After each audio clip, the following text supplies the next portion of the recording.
Hi friends, welcome to Little Ukes. Today we're going to be learning another two-finger chord called D7. This is a beautiful chord with a spicy sound that we can use in tons of songs, so let's go ahead and get started.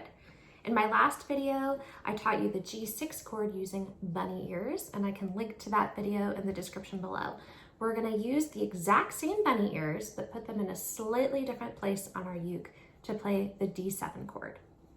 So I'm going to go ahead and take my middle finger and put it on the second fret of the second string.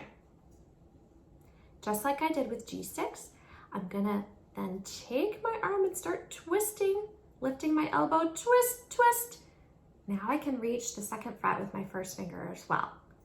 I'm going to put my first finger, my pointer finger, on the second fret of the fourth string. And once I've got those two fingers in place, I'm ready to play the D7 chord. Ooh.